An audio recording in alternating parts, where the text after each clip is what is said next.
என் தொகுதிக்கு இதுவரையில் தங்கள் துறையிலிருந்து ஒரு சிறு அளவு கூட எந்த நற்பணிகளும் நடைபெறவில்லை. மாண்புமிகு பேரவைத் தலைவர் மாண்புமிகு உறுப்பினர் அதை நீக்கிடுவான்.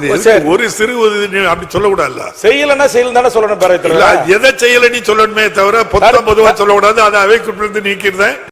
மாண்புமிகு பேரவைத் தலைவர்களே, தொடர்ந்து 4 ஆண்டுகளாக மழை இயற்கை பேரிடர் போது என்னுடைய பண்ருட்டி தொகுதி பகண்டை, பெரிய பகண்டை, சின்ன பகண்டை, குமாரமங்கலம், தொரப்பாடி, பட்டாம்பாக்கம், நெல்லிக்குப்பம் இந்த பகுதி ஒட்டிய நூற்றுக்கணக்கான கிராமங்கள் பெரும் அளவில் பாதிப்புக்குள்ளாகி மக்கள் மிகப்பெரிய துயரத்தை துன்பத்தை சந்திக்கிறார்கள். ஆதலால் மாண்புமிகு அமைச்சர் அவர்களை 4 ஆண்டு காலத்தில் முதல் முறையாக தங்களை சந்தித்து ஒரு கடிதம் கொடுத்தேன். இந்த பகண்டையில் ஒரு பாதுகாக்கப்பட்ட ஒரு தடுப்பணையும் வெள்ளம் ஊருக்குள் வராமல் தடுப்பதற்கான பாதுகாப்பு அரண்களையும் தடுப்பு சுவர்களையும் ஏற்படுத்தி தர வேண்டும் என்று தாங்களும் அதற்கான முயற்சிகள் எடுத்து துறையின் செயலாளர்களுக்கு அறிவுறுத்தினீர்கள்.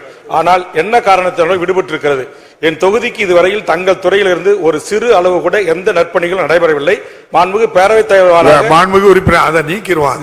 ஒரு சிறு அப்படி சொல்லக்கூடாது. செய்யலன்னா செய்யல தானே சொல்லணும். பேரவைத் தலைவர் எதை செய்யல நீ சொல்லணுமே தவிர பொதுவா சொல்லக்கூடாது. அதை அவைக்குறிப்பிலிருந்து நீக்கிறேன். மாண்புமிகு அமைச்சர் முடிச்சிடுறேன். அதனால மாண்புமிகு பேரவை அவை முன்னவருக்கும் மாண்புமிகு நீர்ப்பாசனத்துறை அமைச்சர் அவர்களுக்கு உடனடியாக இந்த கூட்டத்தொடரிலே அதற்கு சிறப்பு நிதி ஒதுக்கி அதை தடுத்தால் தான் அங்கு மக்களின் உயிரை காப்பாற்ற முடியும். மாண்புமிகு அமைச்சர் பெருமக்கள், துணை முதலமைச்சர்லாம் வந்து பார்த்திருக்கிறார்கள் அந்த பகுதியை.